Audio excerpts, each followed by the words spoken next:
Does poverty exist in Singapore in 2025? And if so, what does it actually look like in a city often described as one of the richest in the world?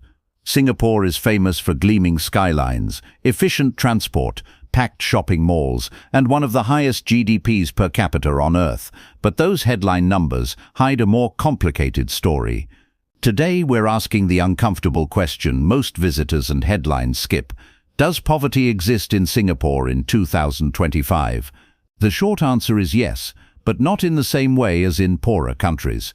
In this video, I'll unpack what poverty actually means in Singapore, the difference between absolute and relative poverty, who is most affected, how the government measures and helps low-income families, and what gaps remain despite decades of targeted support.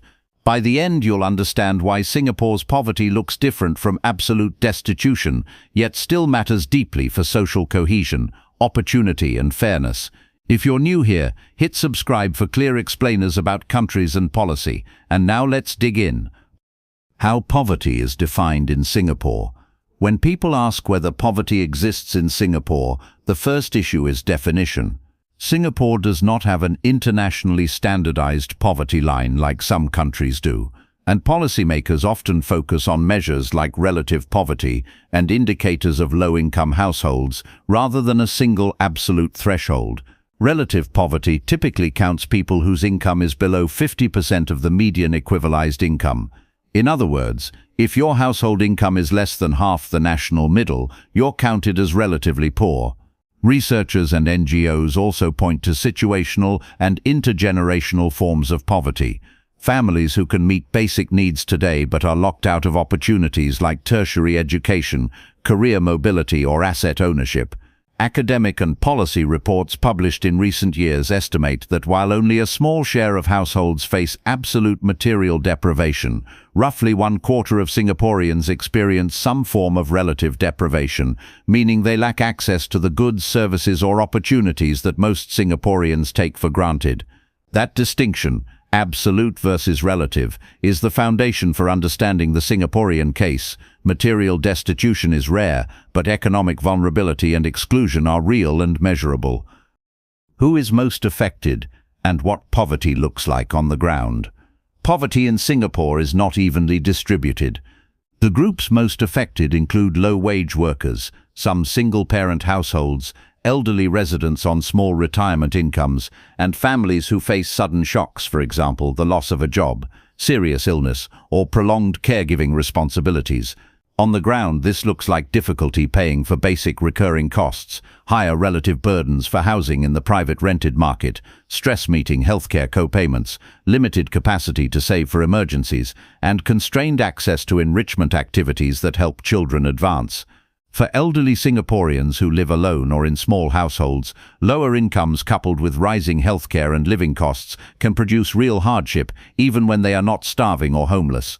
Recent government and academic trend reports show that median household incomes rose in 2024, and transfers and support have helped lift many households, yet measures of inequality and the share of households requiring targeted assistance show that lower income groups still face chronic fragility.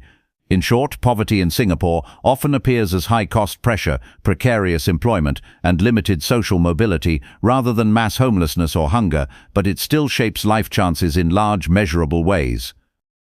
What the government does, and how effective those programs are. Singapore's response to low income is a mix of work-focused assistance, targeted cash transfers, and community casework. Major programs include ComCare, Workfare income supplements that boost wages for older low-income workers, and silver support for elderly citizens who had low incomes during their working lives. The Ministry of Social and Family Development's Trends Report documents both declining numbers of households needing short-term ComCare assistance in recent years and E7 expanded ComLink Plus family-centered supports designed to stabilize families and build pathways to self-reliance. On paper, these safety nets are comprehensive. They aim to stabilize urgent needs, add incentives for work, and coordinate community help over time. Independent reports and journalists have documented gains. Median incomes rose, and some inequality metrics fell in 2024, but critics say gaps remain. Not every needy household applies for or receives the full support available. Some benefits are modest compared with high housing or healthcare costs, and informal barriers, stigma, complexity of schemes, or lack of awareness can prevent help from reaching everyone who needs it. The government evidence shows meaningful impact, but evaluation studies and community voices remind us that policy delivery and uptake matter as much as program design. Why the debate matters, and what to watch next. Why does this matter beyond statistics? Because whether a wealthy city tolerates persistent pockets of deprivation affects social trust, long-term growth, and whether future generations can convert effort into upward mobility. Singapore's policymakers often argue that work-first policies, strong public housing, and targeted transfers create resilience.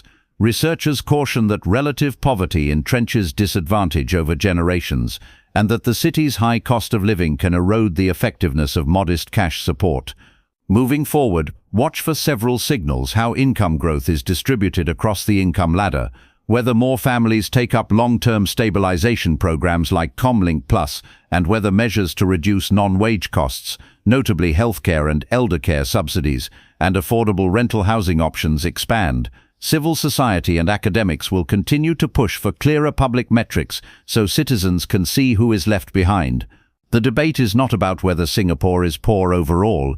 It isn't, but whether an advanced society is doing enough to ensure prosperity is widely shared.